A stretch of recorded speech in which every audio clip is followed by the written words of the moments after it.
今回はモダンマノンの対戦解説第2弾だ。第1弾もあるから見てくれると嬉しい。前回同様で理論ではなく、こんな感じのイメージで戦っているというふわっとした内容になるが、何かしらの参考になれば嬉しい。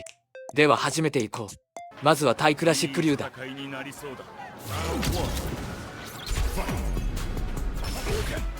飛びが噛み合ったな。タチジャックからドライブラッシュをかけてランベルセまで。タチ強での置き攻め、ヒット確認をして引き寄せまで。置き攻めはドライブインパクト、強欲に移行。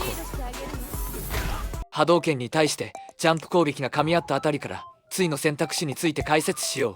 ちょっとコンボが安かったがランベルセでメダルを貯めつつダウンを奪う。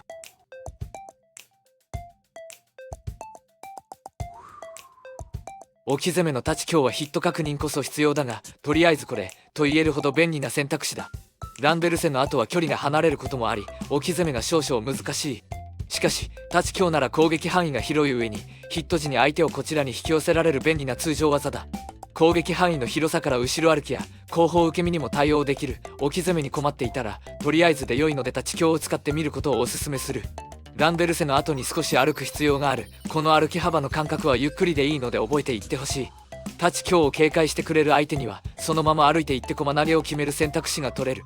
他にも本来なら置き攻めとして重ならない歩きタチ中攻撃など狙えるようになる。タチ中の距離はマノンが強い距離だ。この状況を作れること自体が強い。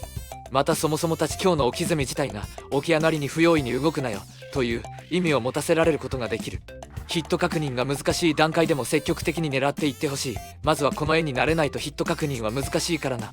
追加で出す強攻撃で引き寄せた後はマノンが有利だ。この時点で打撃と投げの2択が始まっている。今回は打撃択を選んだが駒投げの選択肢も裏に存在しているために相手は打撃を食らってくれたということだ。駒投げキャラクターにとって重要なのは投げとの対の選択肢だ。対の選択肢が弱いと駒投げは通りづらい。意識してほしい。置き攻めのドライブインパクトはまあこれは気分だな。とはいえ相手にとってみれば置き攻めでの駒投げや打撃択を警戒する場面だ。マノンの置き攻めドライブインパクトが弱い選択肢とは思っていない。相手を萎縮させるための強気な行動も時には大事だ。ドライブインパクトから4強、ランベルセでメダルを回収。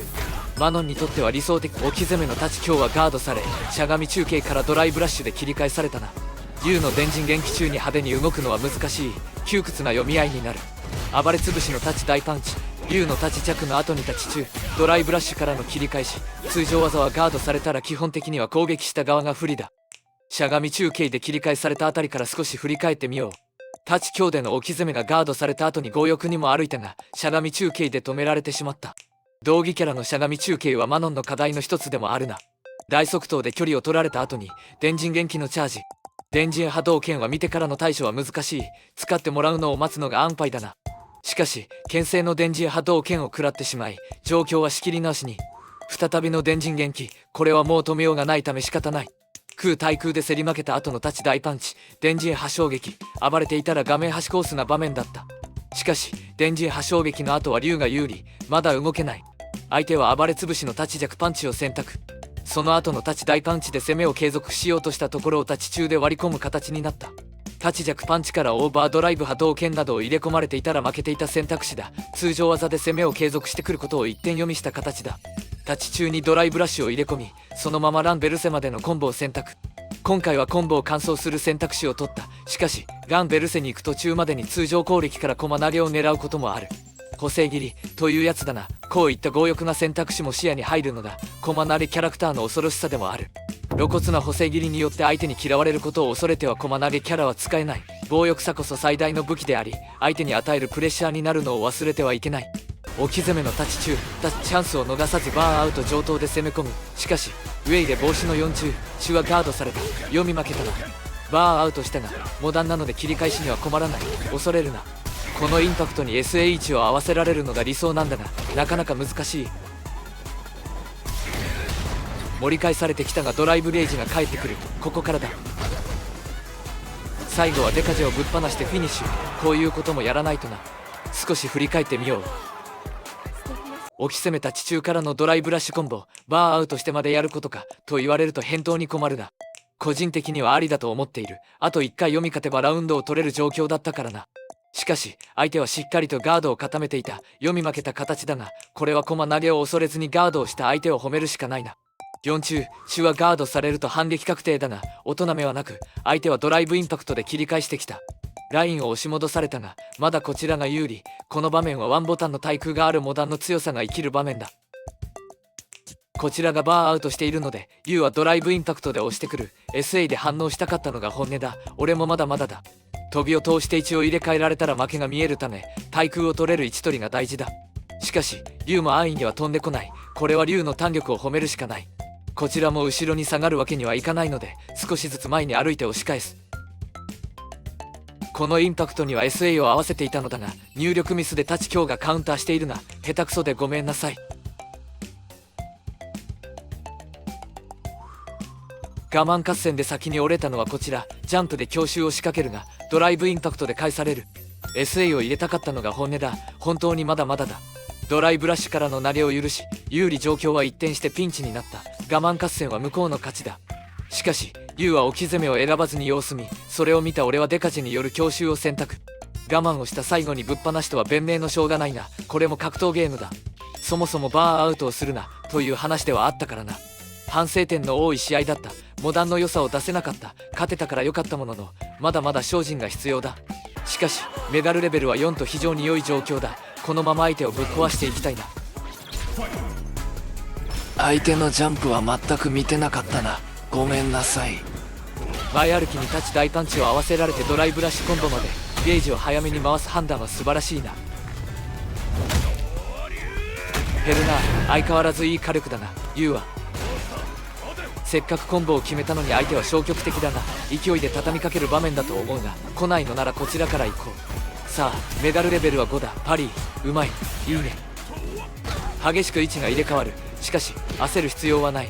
駒投げが1回でも決まればリーサルが見えるからな。タッチ大パンチに当たってしまいドライブラッシュコンボを入れ込まれて負け。まあ別にいいかな。ラウンド1を取られた相手はラウンド2でゲージを使って取り返すというのがセオリーになりつつあるからな。リソースはこちらが有利。詰めていこう。駒投げを2回当てて SA さんを1回当てる簡単な作業。1回目前ステップが安易だったがオーバードライブでカジェぐらい見せてもよく狂気のリバサ前ステップまあこういうこともある。駒投げミスを恐れては駒投げキャラは使えない。ここの前歩きだけど正直もうめんどくせえと思っているところはある。お前が頑張る場面だよ本来はというのが本音だな。バーアウトしたが2回目の駒投げあとは1ラウンド目同様でモダンの良さを生かす場面だな。ちょっと前に歩きすぎたので SA にが打てはいモダン。展開の遅さはモダンにとって有利でしかない。ドライブインパクトだけはダメだった場面だ。相手の焦りを飯の種にしやすいのがモダンのメリットだ。どんな場面でも状況を見極めて相手の焦りを逃さないようにしよう。最後は同じ駒なりキャラ同士の残入不戦だ。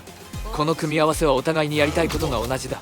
どちらがより多く愛のままにわがままに僕は君だけに駒投げしたいという組み合わせだな。攻撃の最大リーチはザンギエフの方が長いが太刀中の間合いに入ってしまえば牽制の相性は悪くない。要所で強気に行きたい組み合わせだな。残入不使いすむそれたち今日パンから欲望がにじみ出るんだから。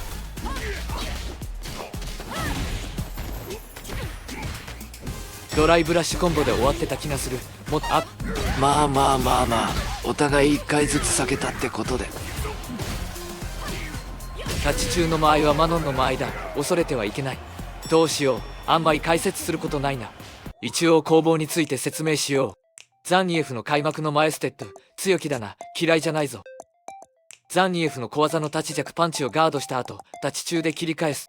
これ動画を見返して知ったんだがザンニエフの立ち弱パンチのガード後はザンニエフが有利なんだが知らなかったよ。ザンギエフにしてみれば何暴れてんだゴラーという感じだったろうな。ごめん。奇跡の立ち中が噛み合ってドライブラッシュコンボまで。なぜかデカジを選択してしまった。展開の速さにビビってしまっていたんだ。すいませんでした。立ち弱でフレーム消費から後ろ下がり防止のしゃがみ中。前に歩いたところを立ち強パンでぶん殴られるがその後の大足をガードして確定反撃の立ち中追加中。打撃と投げの2択は打撃を選択。しかし距離を見誤ったので2発目の立ち弱は空振りになりカバーの立ち中派ジャンプでかわされる。めくり性能の高いフライングボディプレスで乗っかられる。その後の打撃択はなんとかガードできたのでしのぶ。シベリアエクスプレスなどの慣れタクが怖かったので垂直ジャンプで逃げる。相手は後ろジャンプ弱パンチを選択。ボルシチダイナマイトのミスかと思ったが入力を見る限りは違うな。おそらくこちらの前ジャンプによるめくり攻撃を警戒してたと思う。仕切り直しとなるが、相手は即座に中段の6強 KO を選択。この判断の速さには鱗抱きさコンジさんも笑顔になるだろう。ザンギエフは歩いてラインを上げてくる。素晴らしい。投げキャラはこうでなくてはいけない。こちらの牽制潰しを兼ねたための立ち強パン、ホールド版の立ち強パンはザンギエフが有利になるため、打撃と投げの2択になる。この駒投げを読んでいたというか、怖かったために垂直ジャンプで逃げる。その後、駒投げの硬直にドライブラッシュコンボを使ってランベルセまで。立ち強の置き攻めが当たり、ヒット確認で追加攻撃まで。その後の2択は打撃を通すことに成功。ラインを上げてザンギエフを追い詰めるが、小足での暴れを許してしまう。しかし、入れ込まれた6中キックを見逃さず2個パンで差し返す。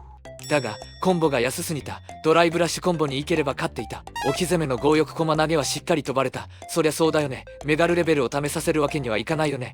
確定反撃のコンボをもらいラインを押し戻されるが、置き攻めの大足はガード。読み合いなので結果論になるが、オーバードライブスクリューパイルドライバーを選ばれていたら負けていた可能性がある。投げキャラ相手は怖いな。お前が言うな。大足をガードした後は立ち中の連打が噛み合って勝利だ。お互い駒投げを許さなかったあたりに、お互いのプライドを感じるいいラウンドだったな。では、魂をかけたラウンド2に行こう。初めての駒投げはザンギエフに譲る形になった。畜生。ジャンプ中のめくりが通ってこちらのターン。おそらくさっきの後ろジャンプジャックパンチはこの形を警戒していたんだろう。立ち強置き攻めからの打撃が通って画面端に。そして強欲ドライブインパクト。欲望こそパワー。この場面はもうリーサルだ。打撃からドライブラッシュコンボで SA3、もしくはオーバードライブロンポ1からの SA3 を狙う場面だな。無理して駒投げを狙いに行く必要がない場面だ。だからといって駒投げを狙いに行ってはいけない、などと軟弱なことを言うつもりは一切ない。あくまで駒投げ以内でも倒せる手段がある状況というだけだ。どんな状況でも心にコマンド投げを宿す。それが駒投げキャラ使いであり、使命なんだ。絶対に忘れてはいけない。駒投げと共に生きるということ。いいか、全ての駒投げ使いよ。駒投げと対空は一つ一つでは単なる火だが、二つ合わされば炎となる。炎となった駒投げキャラクターは無敵だ。マノンは駒投げキャラクターは必ず勝たなきゃいけないのよ。お願いザンギエフ、空に飛んで。マノンお姉様、あれを使うわ。やってよ。うわー、スーパ稲妻ーキーク。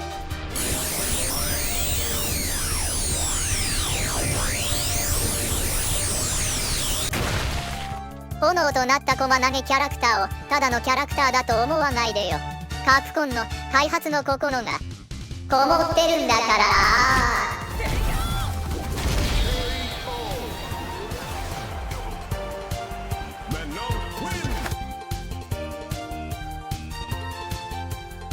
絶対にここで終わってよかったと思うのですが、一応最後のリーサル状況の考え方だけ解説いたしますわね。SA さんを絡めたら倒しきれる場面ではあります。しかし、メダルレベルが4のため、コマンド投げではまだ倒せない体力状況になっています。そのため、置き攻めはリスクの大きいコマ投げでなく、打撃卓を選んでいます。この状況で一番よろしくないのは、相手にゲージを使わせないでラウンドを取り返されることです。ザンギエフのパワーを考えるとありえない展開とは言えません。なので、イバサ SA さんをもらうのはまあいいか、という考えで打撃卓です。仮に SA さんを使われていたとしても、まだリーサル状況は続きますし、ザンギエフのリソースを失わせてるので状況有利は変わりませんでした。置き攻めの立ち中がヒットしたため、強欲にジャンプで仕掛けに行っています。この体力は小技指導でも SA さんで倒しきれる体力です。有利不利を見ないで、ヒットしていればそのまま SA さんにつなげられる連携で攻撃しています。勝ちが近いためガンガン行きます。この連携の中にも駒投げで倒せる選択肢はありますが、先ほどの理由と同様であまり駒投げには行きたくないのが本音です。相手のガードが硬いと見るや、少し下がって様子を見ました。結果、ザンギエフのジャンプに対してスーパー稲妻キック。失礼しました。相手のジャンプをオーバードライブロンポ1で対空し、2SP のランベルセをつなげて SA3 でフィニッシュです。オーバードライブロンポ1は癖のある対空攻撃ですが、SA3 にまでつなげられるという唯一無二の強みがあります。対空から SA3 は限られたキャラクターしかできない特権になります。強みを活かせる立ち位置をしっかりと考えて、立ち回っていきましょう。では、私は宇宙怪獣との戦いから帰ってくる彼方を出迎える準備をいたします。何か疑問があれば遠慮なくコメントをいただけると嬉しいです。最後までご視聴ありがとうございました。